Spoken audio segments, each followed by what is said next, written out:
Let's talk about utilizing your neuromuscular electrical stimulation feature of your TheraTouch EX4 and CX4 combo unit. In this case, we're going to look at either using, and you have this option in your unit of using a symmetrical biphasic waveform or an NMES waveform, which stands for neuromuscular electrical stim. In this case, we're going to use symmetrical biphasic. The treatment approach is to utilize a high intensity NMES after ACL reconstruction with knee flexion at 65 degrees. As you can see, we have the patient set up. We're utilizing a belt around the upper part of the lower leg to stabilize the leg, so at max contraction of the current, we don't get knee extension. The mechanism of action is to overcome neural inhibition in the quadriceps and activate the weak inhibited fast twitch muscle fibers to prevent atrophy. In this clinical example, we're going to stimulate the quadriceps of a post-op ACL reconstruction. When we talk about dosing of the intensity, we're talking about either referencing the research, which suggests that if you have the instrumentation to test the uninvolved leg, we want to test it at maximum volitional contraction and then use the protocol of the electrotherapy to stimulate the muscle at 50% or greater of maximum volitional contraction. But if you don't have access to the right force output measurement tools in your clinic, then you can simply take the unit and increase the intensity to a maximum tolerable contraction by the patient.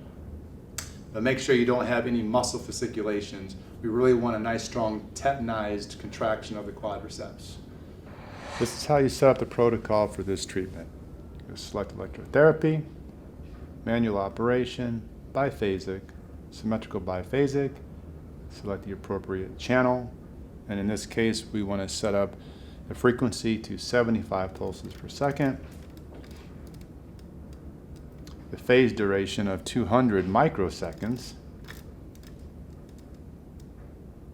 and a cycle time of 10 seconds on and 50 seconds off.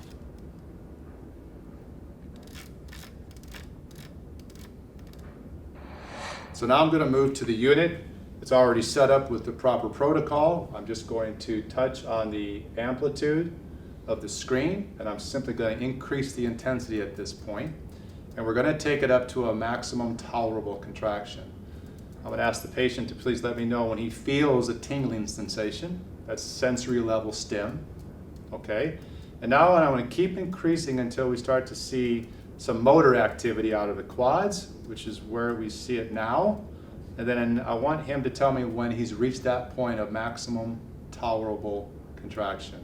We also want a nice tetanized contraction out of the quads.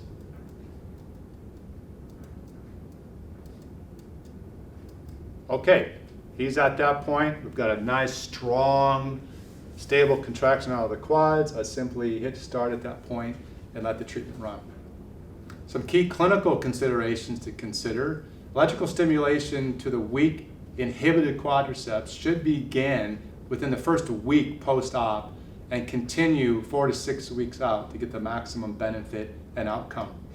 Another consideration is that studies do show that utilizing NMES protocols with electrotherapy devices added to your standard of care can actually improve your strength gains versus exercise alone.